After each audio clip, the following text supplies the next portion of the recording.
Mapagpalang umaga po sa inyong lahat. Kumusta na po kayo? Welcome po muli sa ating Everyday God Devotion. Mula po sa Aklat ng Santiago, Kabanata 2, mga talatang 17 at 18, ang ibabahagi kong teksto sa umagang ito na may titulong Pananampalataya at Gawa. Ganito po ang nasasaad sa mga nasabing talata. Gayon din naman, patay ang pananampalatayang walang kalakip na gawa. Ngunit may nagsasabi, may pananampalataya ka at may gawa naman ako. Ipakita mo sa akin ang iyong pananampalatayang walang kasamang gawa at ipakikita ko naman sa iyo ang aking pananampalataya sa pamamagitan ng aking mga gawa. Ano ang mensahe ng tekstong ito? Malinaw na sinusugan ng may akda ang tungkol sa katotohanan ng pananampalataya at gawa sa kababasa pa lamang natin ng mga talata. May mga nauna ding pahayag na mababasa natin sa James chapter 1 verse 22 na ganito ang sinasabi. Mamuhay kayo ayon sa salita ng Diyos. Kung ito'y pakikinggan lamang ninyo, ngunit hindi isinasagawa, dinadaya ninyo ang inyong sarili. Sa madaling salita, kung wala ang mga gawa bunga ng pananampalataya upang patunayan ang totoong buhay espiritual, ang isang tao ay nalinlang at gumaganap lamang bilang isang hangad.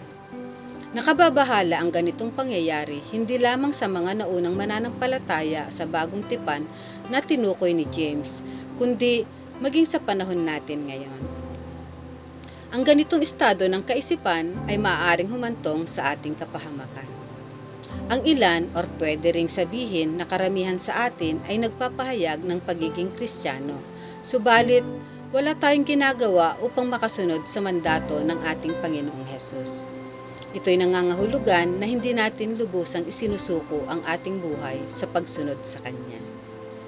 Hindi nakikita sa atin ang katibayan o resulta ng pagkakaligtas natin sapagkat walang gawa na nakikita sa atin. May tatlong tanda ng hindi makapagliligtas at patay na pananampalataya.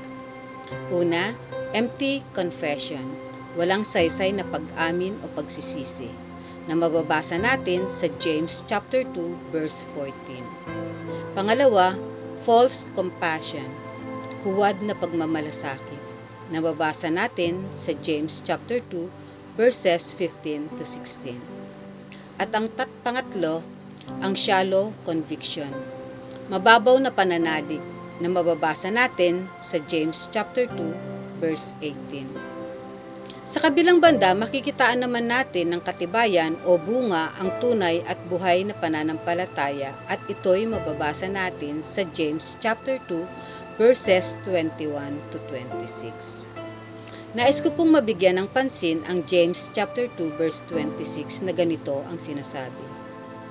Patay ang katawang walang espiritu, gayon din naman patay ang pananampalatayang walang kasamang gawa. True faith means our hearts have been changed and the changed heart demonstrated through action. Maraming salamat po. God bless.